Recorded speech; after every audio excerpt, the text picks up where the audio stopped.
साहित्य निधि में सुनिए सदी की महान लेखिका मालती जोशी की लिखी हुई कहानी वो तेरा घर ये मेरा घर। मालती जोशी जी की प्रशंसा में कुछ भी कहना सूरज को दिया दिखाने के समान है। प्रस्तुत है उनकी कहानी वो तेरा घर ये मेरा घर। आज खाने की मेज पर अरसे बाद पिंकी चहक रही थी। पीएमटी की परीक्षा सानंद संपन्न हो जाने से वातावरण हल्का हो गया था। इतने दिनों तक एक तनाव सा व्याप्त था, घर पर भी और बच्चों के मन पर भी। प्रसन्ना का सेकंड सेमेस्टर परसों ही समाप्त हुआ। आज पिंकी भी फ्री हो गई थी। अब रिजल्ट की चिंता कुछ दिनों के लिए मुलतवी रखकर आज़ादी का जश्न मनाया जा सकता था। खाने की मेज पर उसी की प्लानिंग चल रही थी। तरह तरह के सुझाव और तरह तरह की फरमाइशें। मिस्टर प्रसाद ने बच्चों के उत्साह पर ब्रेक लगाते हुए कहा, तुम लोग शायद भूल रहे हो कि पापा के ऑफिस में समर वेकेशन जैसी कोई चीज़ नहीं होती, तो आप आराम से घर में बैठे रहिए। बच्चों की माँ ने तुनक कर कहा, लेकिन मैं 10-15 दिनों के लिए कहीं जाऊंगी ज़रूर। आपको तो दफ्तर के अलावा कुछ सूझता ही नहीं है। इन दोनों की टेंशन मैंने अकेले झेली है। I need a change badly. मैं सोच रहा था, मिस्टर प्रसाद ने झिझकते हुए कहा और चुप हो गए। क्या सोच रहे थे आप? अब कह भी डालिए। यही कि इस शनिवार इतवार सागर जाकर बाबूजी को लेवाला था। ओ नो, बच्चों ने कोरस में कहा, तो माँ ने उन्हें आंखों से टपट दिया और बोली, इतनी जल्दी? जल्दी कहाँ, उन्हें गए 2 महीने से ऊपर हो गए हैं। इतने दिन वे बेटी के यहाँ कभी रहे हैं? क्या पापा, आप भी बेटा बेटी करने लगे हैं? ये सब फिजूल की बातें हैं।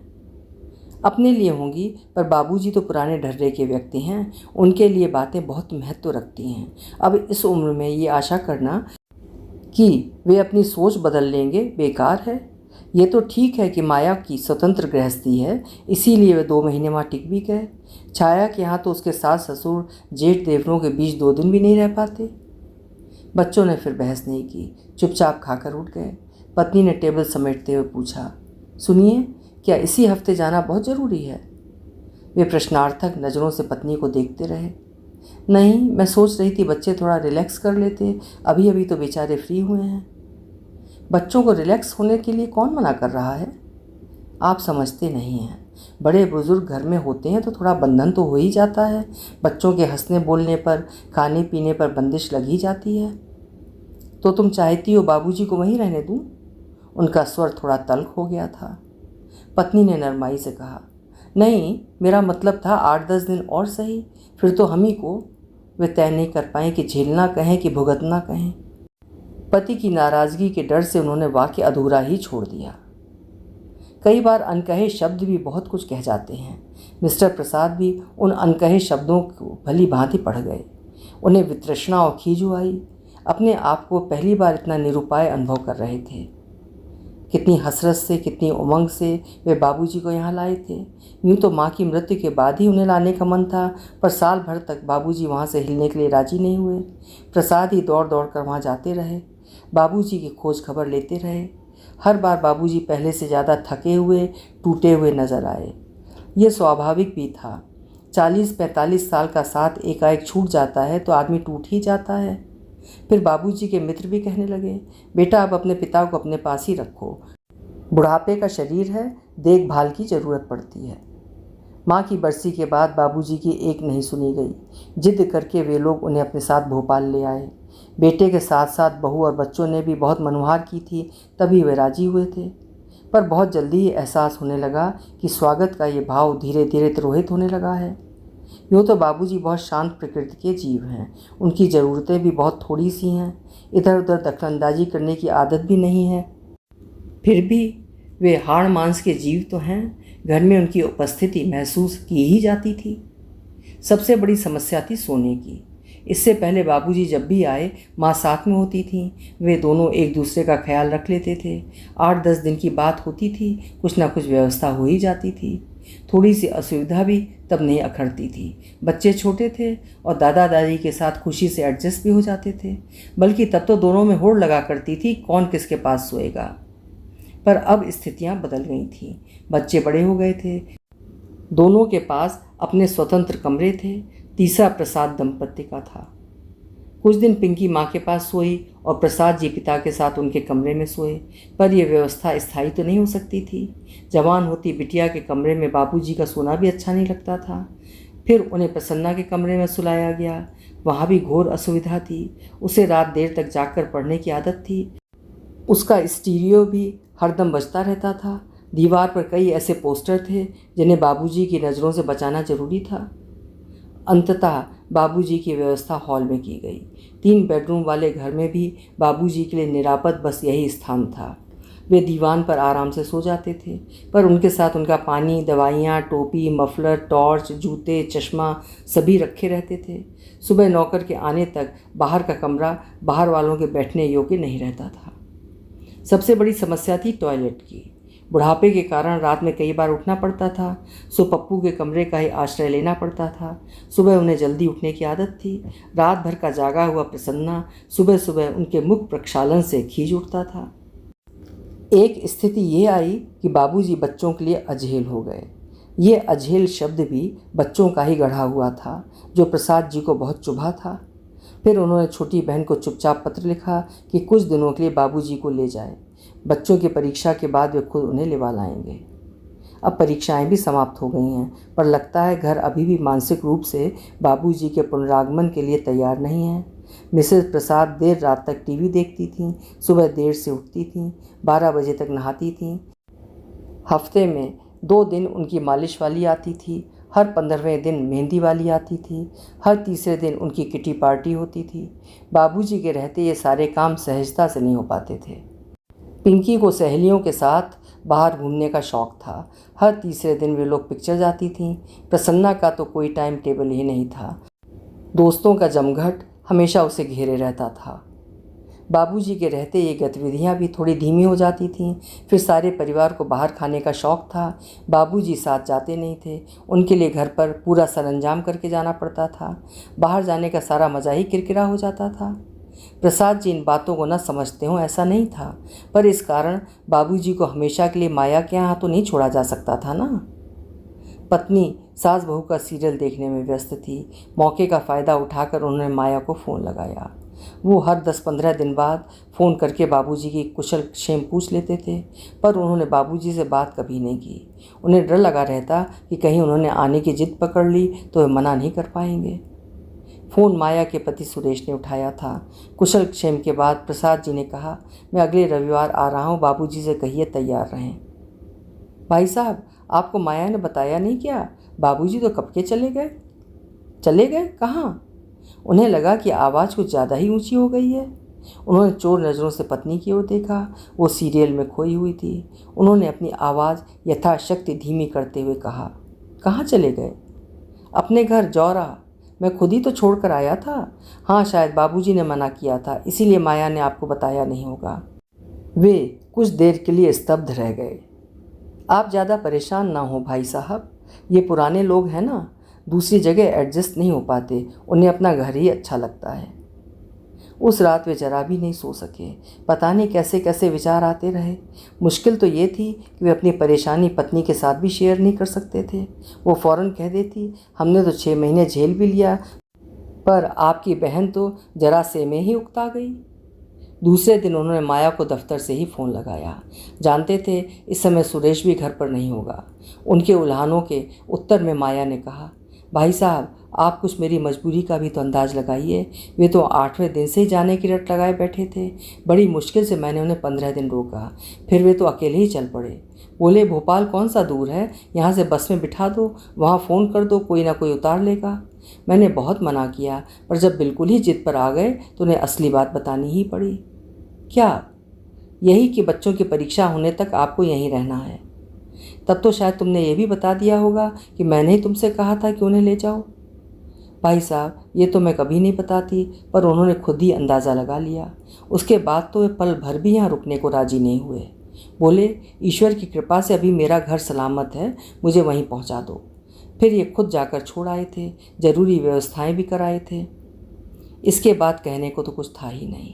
उन्होंने चुपचाप रिसीवर रख दिया और उस घड़ी को कोसते रहे जब उन्होंने बाबूजी को माया के साथ भेजा था। पूरे हफ्ते वे गुमसुम बने रहे, फिर एक शाम मालवा एक्सप्रेस से चल ही पड़े। सुबह अंधेरे मुरैना पहुँचे।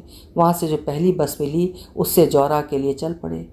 उन्होंने सोचा था कि इतनी सुबह घर खुलवाने में दिक्कत होगी। भूल ही गए थे कि गांव कस्बों की सुबह ज़रा जल्दी होती है। घर पहुंचकर देखा सामने वाले आंगन में चारपाइयाँ बिछी हुई हैं और बाबूजी की मित्र मंडली चर्चा में मशगूल है। उन्होंने जाते ही सबके पाँव छुए, आशीर्वाद पाया। फिर वे सबके सब उठ खड़े हुए। पंडित जी, अब आप बेटे की खातिर कीजिए, हम लोग चलते हैं। अरे आप लोग बैठिए ना, मैं क्या कोई मेहमान हूँ? ये तो मेरा घर है, आप लोग इत्मीनान से बैठें। इस आग्रह में शिष्टाचार तो खैर था ही, एक उद्देश्य ये भी था कि उतनी देर तक बाबूजी के सामने अकेले पड़ने से बचे रहेंगे। पर बाबूजी के दोस्त रुके नहीं। उन्हें विदा करके बाप बेटे दोनों भीतर आए। बाबूजी ने कहा, तुम हाथ मुंह धो लो, तब तक मैं चाय चढ़ाता हूँ। बाथरूम का दरवाज़ा खुला तो चकित रह गए। बाबूजी, ये कमोड कब लगवाया? अभी अभी तो लगवाया है। सोचा तुम लोग आते हो तो तुम्हें परेशानी तो होती होगी, मुझे भी बुढ़ापे में आरामदायक लगता है। उस पुराने घर में वो नया नकोर बाथरूम टाट में रेशम के पैबंद सा लग रहा था। फ्रेश होकर बाहर आए तो देखा चौके में एक छोटी सी मेज पर चाय लग गई थी, साथ में बिस्कुट भी थे। ये मेज भी नई लग रही है। हाँ, अब पीढ़े पर बैठकर खाना अच्छा नहीं लगता, तुम्हारी माँ याद आती है। वैसे भी पीढ़े पर बैठ के खाने का मज़ा तो तब है जब पास बैठकर कोई बात करे, गरम गरम फुलके उतार कर मनुहार के साथ परोसे। जब अपने से लेकर खाना है तो मेज ही ठीक है। प्रसाद जी समझ गए कि बाबूजी एक तरह से यहीं रहने का मन बना चुके हैं। वे पहले की अपेक्षा चुस्त दुरुस्त भी लग रहे थे। शायद माँ की आकस्मिक मृत्यु के दुख से वे उबर चुके हैं। अपने मन की बात कहने के लिए वे उपयुक्त शब्द खोज रहे थे, तभी किसना ने आकर उनके पैर छुए। कैसे हो किसना? बस बाबूजी की कृपा है, उसने गदगद भाव से कहा। बाबूजी की कृपा का बखान फिर कर लेना, पहले जाकर भैया के लिए कुछ नाश्ता लेकर आ, बाबूजी ने कहा और जेब से पैसे निकालकर वे तफसील से उसे कुछ समझाने लगे।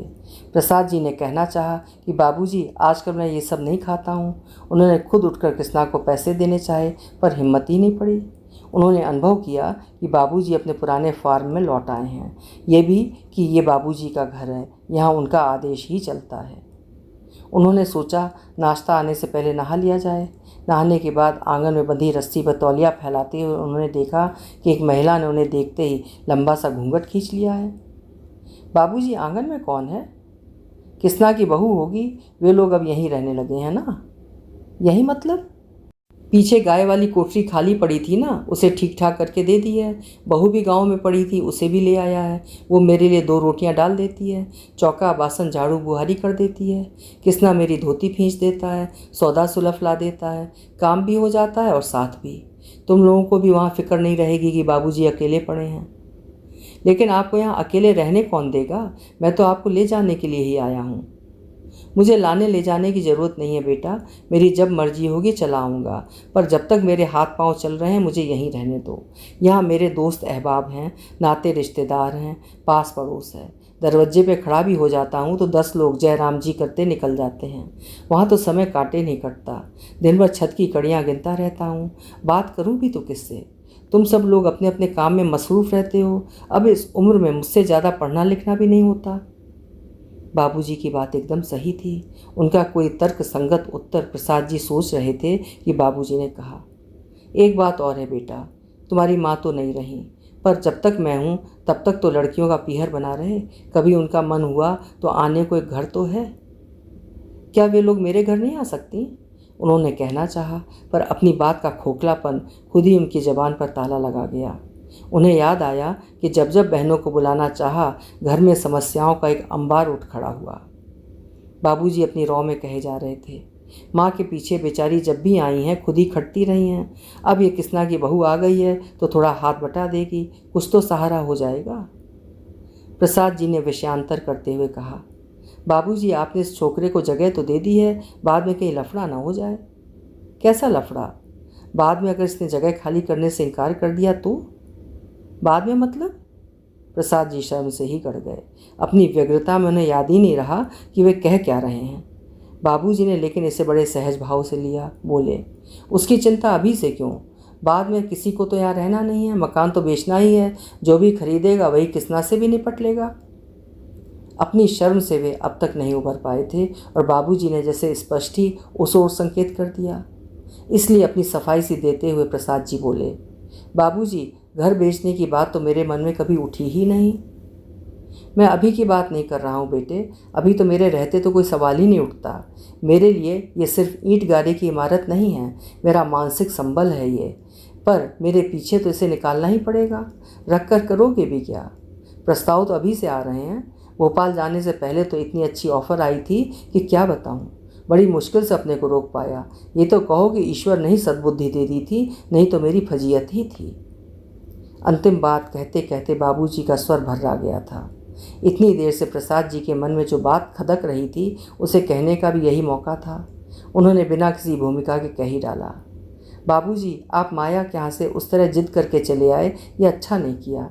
जानते हैं, मैंने अब तक ये बात आपकी बहू को भी नहीं बताई है। वो तो यही सोचेगी ना कि माया अपने बाबूजी को महीना भर भी नहीं रख सकी। ये तुमने बहुत अच्छा किया, बहन को कटघरे में खड़ा होने से बचा लिया, और अब तुमने ये बात उठाई है तो मुझे भी कह लेने दो। अगर तुम्हें कोई परेशानी थी तो मुझसे कहना था, उस लड़की को इस प्रपंच में क्यों डाला? वो तो चलो, बात तुम भाई बहनों के बीच ही रह गई, पर कल को अगर जमाई बाबू को मुझसे परेशानी होती, वे मुझसे ऊब जाते और माया से कहते तो सोचो क्या होता। मुझे तो कहीं मुंह छुपाने की भी जगह नहीं मिलती। ऐसी नौबत आने से पहले ही वहाँ से चल देना अक्लमंदी थी, इसीलिए चला आया। पर आप यहाँ क्यों आ गए? सीधे भोपाल आ जाना था ना? प्रसाद जी ने कहना चाहा, पर उनकी आवाज़ गले में फंस कर रह गई। बाबूजी जैसे उनकी बात समझ गए। पीठ थपथपाकर सांत्वना के स्वर में बोले, रात भर के जगे हो, थोड़ा आराम कर लो। मैं एक चक्कर बाजार का लगा कर आता हूँ। कौन सी तरकारी खाओगे?